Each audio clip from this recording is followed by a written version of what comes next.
and to part 2 of making my nature journal.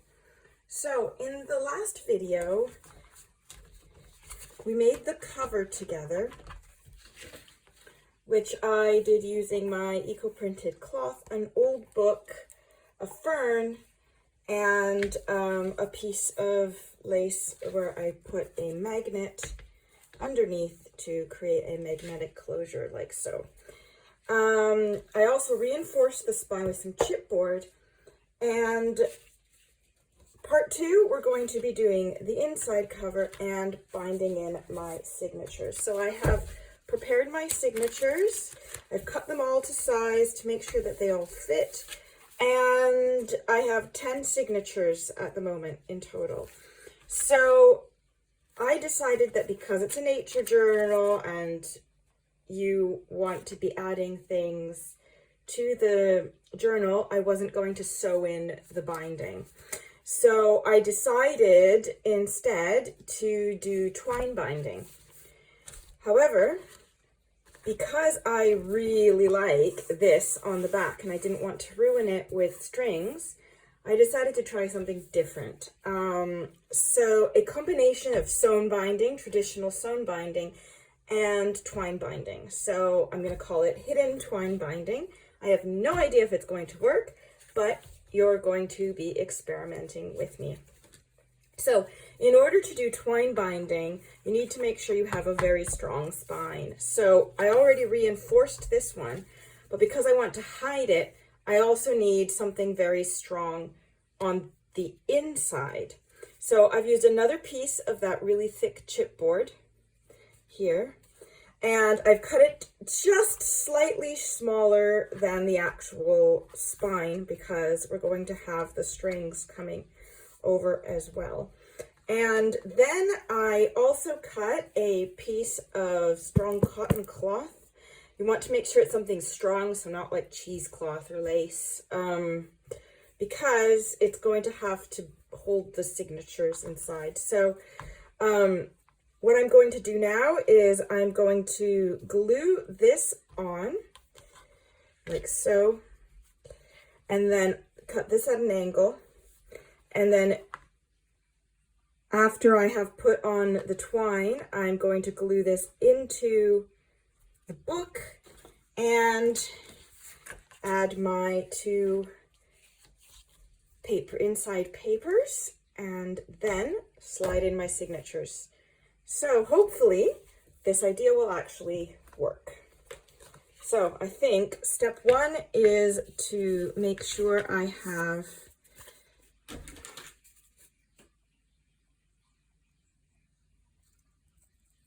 a little bit there I didn't want. There we go. Have this sewn in, glued in properly. So for this, because I want it to be strong, I am going to use the Beacon 3-in-1 glue. You could use PVA. Usually I am a PVA person, but in some cases I think it's probably important to have strength over other things. So let's do this. Sorry about the brightness of the video today. It's actually sunny today for once. So yeah, enjoy it while we can. Okay. And personally, I really don't mind seeing, seeing the glue come out the other side, because it will be hidden inside the book anyway, so it doesn't really matter. And I'm just going to fold these bits over and glue them down as well.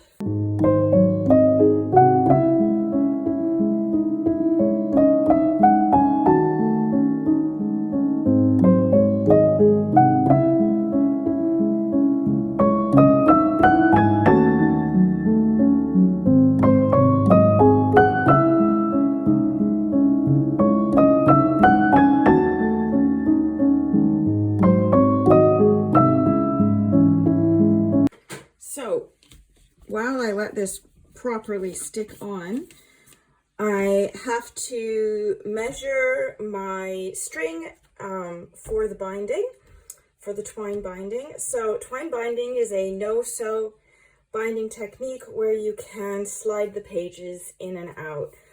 So in order to have enough string, rope, cord, twine, whatever you want to use, you need to make sure that it's one piece of the right length. So I've decided to use this cool embroidery floss that I like the color of, and I felt it kind of fits with the journal. I know you're not going to see it much, but you will in the middle of the pages of the signatures, so I figured it may as well be nice. So according to Natasha from Treasure Books, who is inspiring me for the twine binding tutorial, according to Natasha, you need to have the length of the spine times 2 times the number of signatures plus 2 more for tying.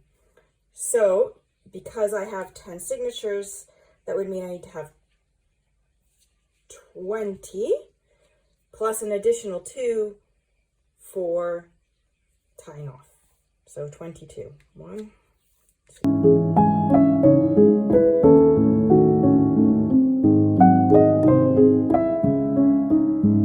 20 plus 2, 1 and 2. And I still have extra string, which I'm not going to cut off because I would rather be safe than sorry. So I have that. Hopefully not knotting up. Okay, there we go. So now I'm just going to quickly check like this. Could always do it like this. You can always hide that. So when you see in between, you just see the white rather than the black. And then I'm just going to cut the corners a little bit here. It helps to strengthen a little bit when you're gluing in, and it helps to hide the cloth.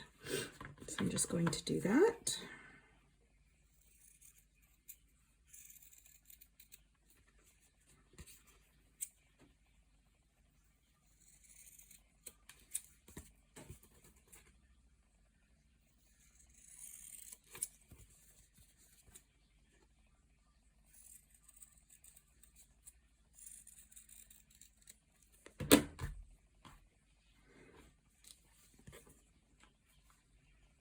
Right, so that will look like so. Remember, when you're measuring out the sides, you need to give your thing some extra wiggle room because it needs to be able to fold. So now comes the experimental part. Let's begin twining. So you need to take your end and put it to the back and hold it with one hand, so one length. 1,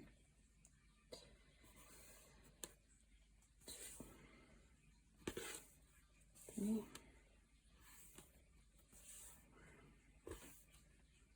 5, 6,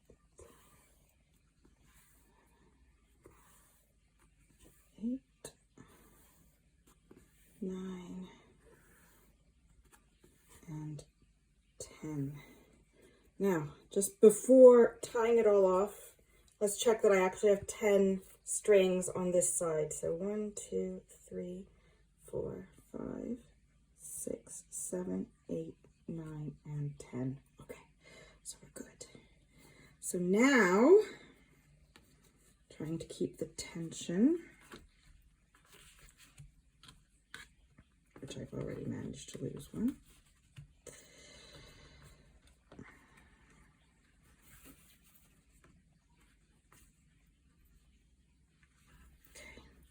So now you have to take your 2 ends and twist them together,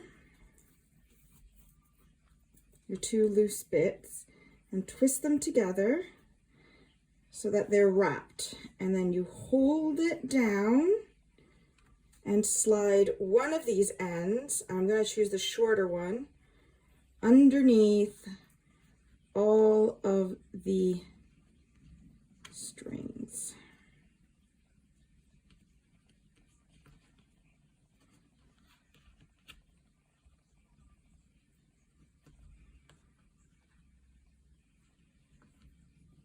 Did I miss one? I missed one.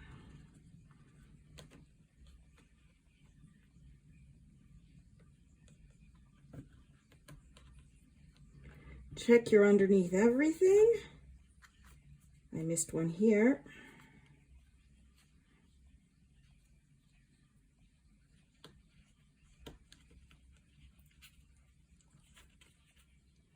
Goodness. It's like you need little gymnastic fingers. There we go. So, looks like I got that. And then you're just going to tie a knot.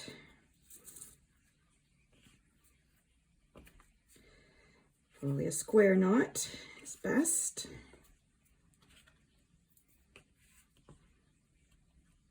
Check your tension here. It seems good because you need to be able to slide the pages in still, don't you? So over, under, under, over.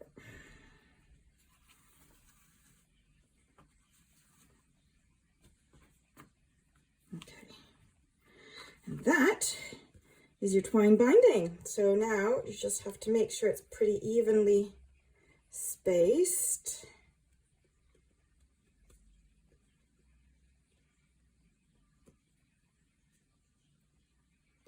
Because especially once it's glued in, you're not going to be able to fiddle with that very much after.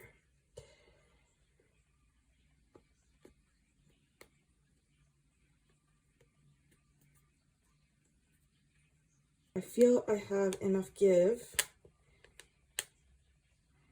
that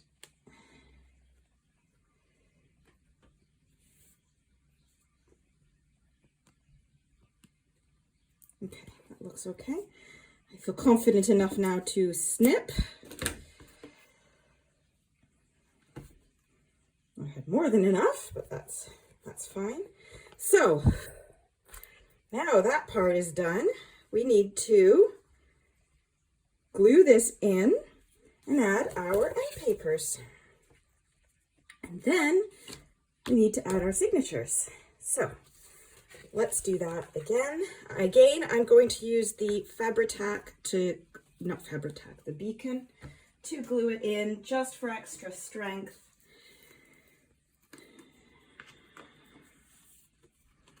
So I want to remember to leave space here on the edge to allow it to move. And just to keep it decent, I will kind of use my finger to smooth down the glue this time.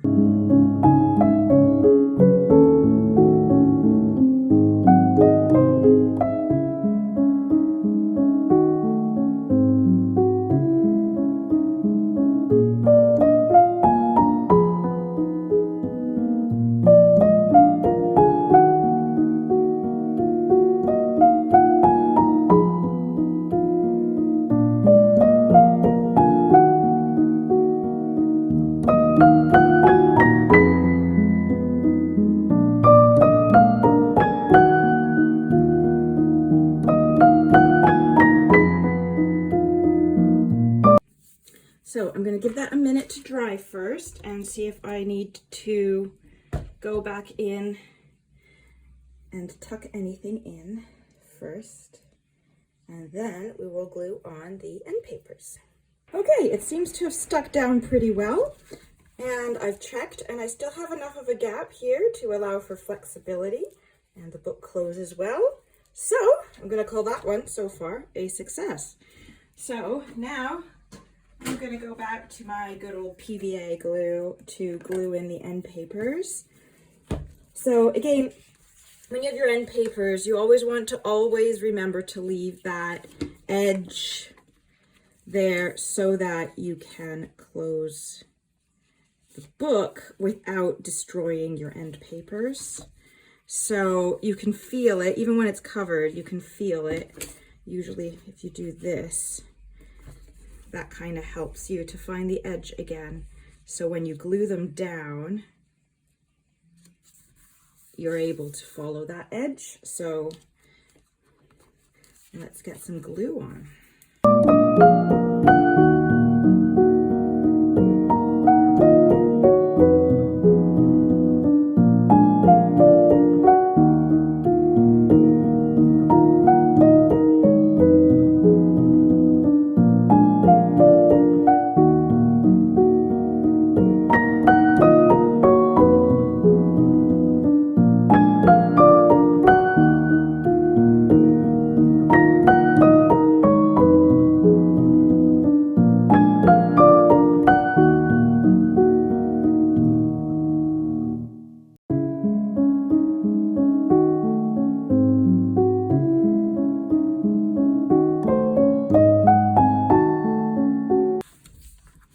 All right, and there we go. That looks pretty good so far. Now comes the true test of, will these fit in this? So we'll find out now, I suppose. So when you're putting in these signatures, you're supposed to start, according to Natasha from Treasure Books, from the front and work your way to the back. So first we make sure we have it the right way around. I already started doing a little bit in some of these signatures. I still have some bits that need to get put in. But, okay. Here goes nothing.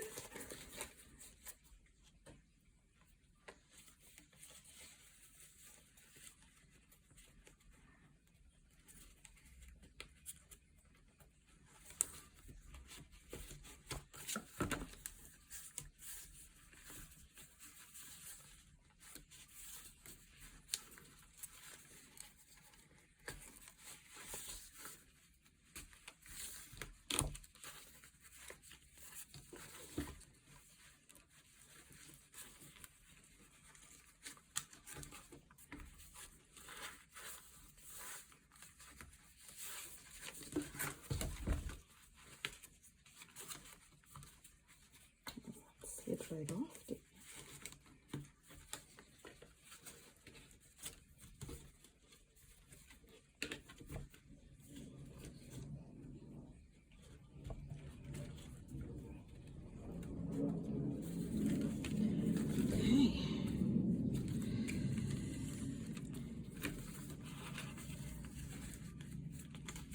And that's one signature.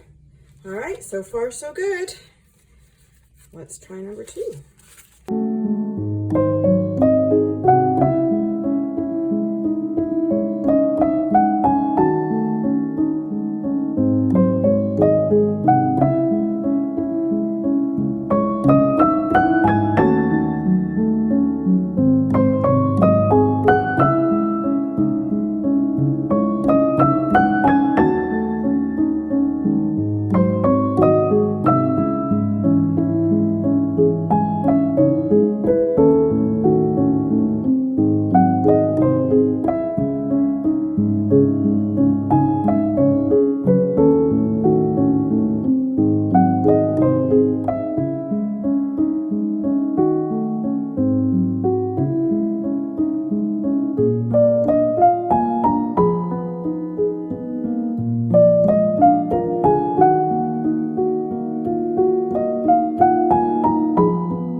Okay. So that looks like we are ready. Do you even see? I'm sure you do. So that is our signatures in. Overall, I think that it works pretty well. They seem to all fit. Maybe next time I would definitely do fewer signatures and cut the pages definitely quite a bit smaller because I think it's a bit of a battle. But I am looking forward to filling it up and showing you the finished result once it's done. Thank you so much for watching, and let me know if you give this a try. Bye-bye.